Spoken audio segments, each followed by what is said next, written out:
Monday morning coffee. Wow. An intense Monday. I'm so pumped to have you here to connect. I'm gonna let you a little bit of the time to come in. I'll drink my coffee. It's interesting time, isn't it? Last week, it's really so fast how it's been developing. I mean, I see Pere, which is here. I saw Pere last week. I think it was on Wednesday. Wednesday evening, we had a cup of coffee, actually a mineral water. That's what we had, and we were discussing. And I was going to go to Amsterdam, which I was going to see him there in Amsterdam, which right now I'm in Mallorca in Spain, and just say, yeah, let's see each other. Let's see each other in Amsterdam, in a couple weeks, and we'll talk there. Well, country shut down. He had to fly out of here just in time before that, like the border got shut. And now nothing's gonna happen for the next couple of weeks. On Friday, or actually we receive an email from the school, I think on Wednesday or Thursday. On Friday, that was like extraordinary meeting where everybody should be there, and they were going to explain what is happening now in school. And they told us, no, shut the school. Then tennis, just now, gonna continue playing tennis. No, tennis got shut. Everything is down. We are in lockdown. We are in house arrest right now. Imagine that. Now, I'm not in a bad place, I'm not gonna complain about that and cry that I'm in house arrest, because I live in a very, very nice place. But what I want to say with this is that things can change just like that. So my question to you is, are you prepared to see the opportunities when there is a time of crisis like this? It's like, oh yeah, but Mark, you don't understand, I'm not gonna work, and they're gonna cut my pay, and la la la. And it's like, I get that. But even in those, there's opportunities. If you look at period, I just saw a movie on this when there was the financial crisis in 2008. There's a bunch of guys that made a fortune during that time. Why do you think that is? Because they were starting crying and were not taking advantage of it, or they saw an opportunity. Now, when I say taking advantage of it, I'm not saying taking advantage of people. That's not what I'm saying. I'm saying taking advantage of the situation. Because there's two ways. We're utilizing the law of polarity here, okay? Everything has an opposite. So if there's a crisis, that means that there's an opportunity. The opposite part of this is an opportunity. And all the greatest entrepreneurs, all the people which are having success in every realms of life, this is what they're really, really good at. Is in times of crisis, what they are looking at is, where is the opportunity in there? I promise you that the people producing toilet paper right now are just super happy, because everybody goes crazy on toilet paper, which I don't get. What's the big deal with the toilet paper right now? I don't get it. But hey, it's not me to get it. It doesn't really matter, does it? So I'm seeing people which are connecting. Hi, good morning. Very, very happy to have you here. I'm going to read something to you because I think this is very, very important. And that is where understanding and learning to live in opulence make the whole difference. Okay? And I've been reading this now for over 6 months. Actually, it's not about opulence. It's about touching lightly. We live right now in a very very strange time. Very strange time.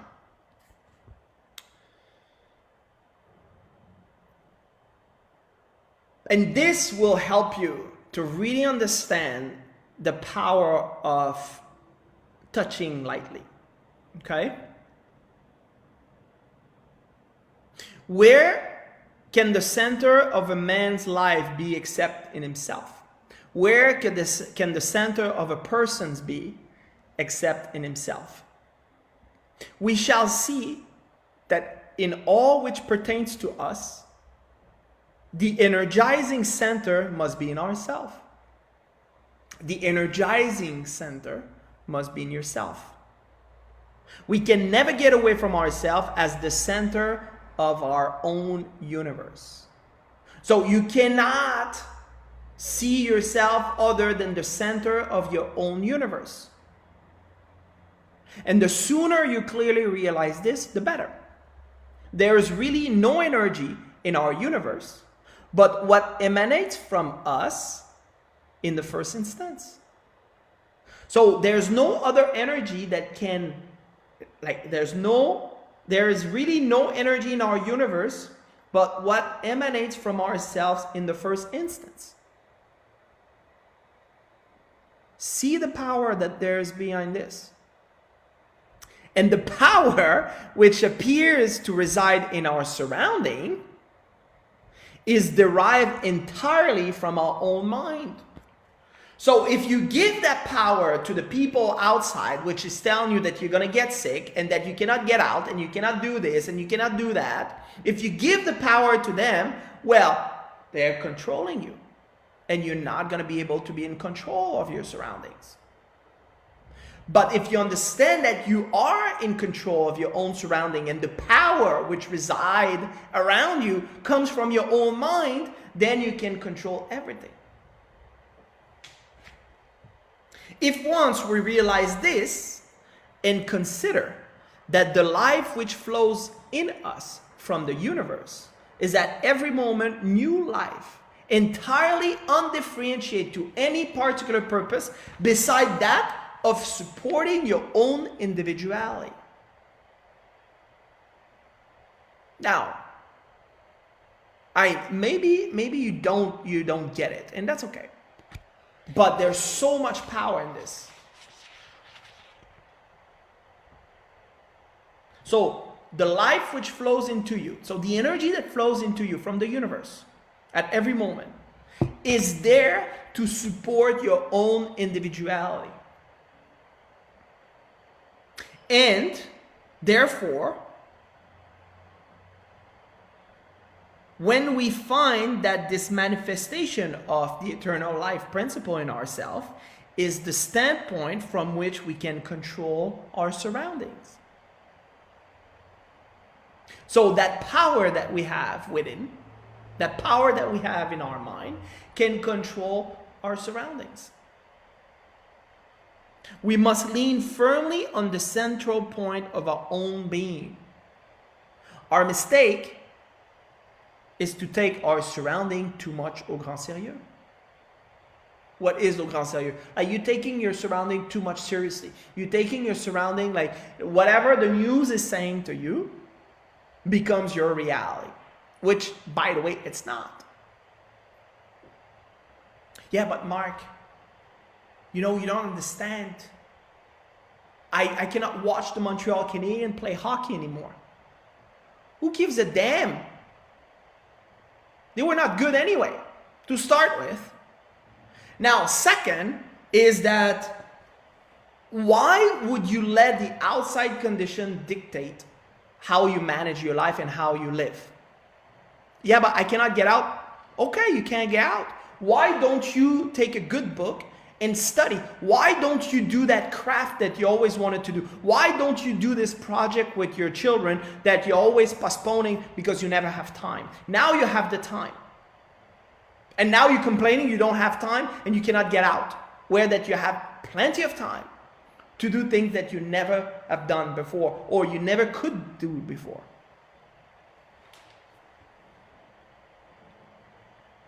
You should touch things more lightly. Light handling does not mean weak handling. So touching things lightly does not mean that you're weak. Au contraire, ma chère, Lightness of touch is incompatible with a weak grasp of the instrument, which implies that the weight of the tool is excessive relatively to the force that seeks to guide it. So if you're trying to manipulate the tool, that means that the tool is too heavy for you. It's not the right tool for you. A light, even playful handling, playful, you need to play, okay? A light, even playful handling, therefore, implies a firm grasp and perfect control over the instrument. You see that? It is only in the hands of a grilling Gibbons that the carving tool can create miracle of aerial lightness from the solid wood. The light yet firm touch tells not of weakness, but of power held in reserve. And if you realize your own out and out spiritual nature, you know that behind any measure of power you may put forth, there is the old reserve of the infinite to back you up. So not only do you have all the power within, but there's the whole reserve of the infinite to back you up. Imagine that, which is just waiting to help you to become even more powerful. As we come to know this, we begin to handle things lightly, playing with them.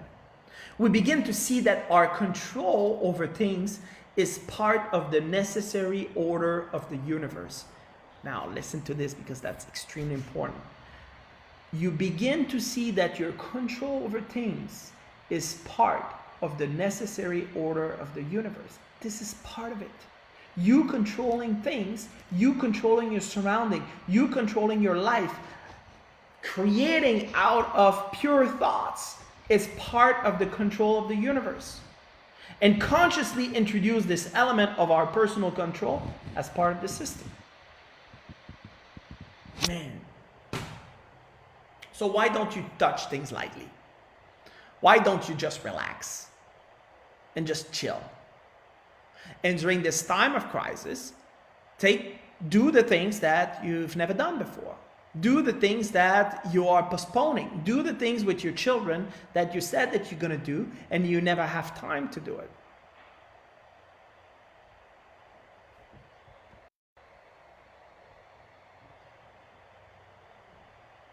So there's a bunch of people which are there. What a great way to start my early morning here at the west coast of Canada. You're very welcome, Tara. Roger just joined. Ernest, Joe, Marta, Rama, Sasha, Sancha, Robert, Wendy, Julia, Natasha, Natasha. Like, what type of accent is that? Greg, Jude, thank you for joining. Thank you for being there. Make the most of this house arrest. Make the most of this confinement. And start getting together, guys. When I say together, I'm not saying that you have to get together physically, but get together mentally. The power that you have with your mind, you control your surrounding, you control your outcome, you control whatever is happening into your life. So the very first thing I'm going to say is stop watching the freaking news. There's nothing good getting out of it. When you want to have information about what is happening, go to a source which is not coming with a bunch of nonsense with it. Because there's a bunch of expert or so-called expert right now, and then what you're doing with social media is just repeating the same nonsense without, the very first rule of journalism is when you get a source, you need to confirm your source by 2 other sources.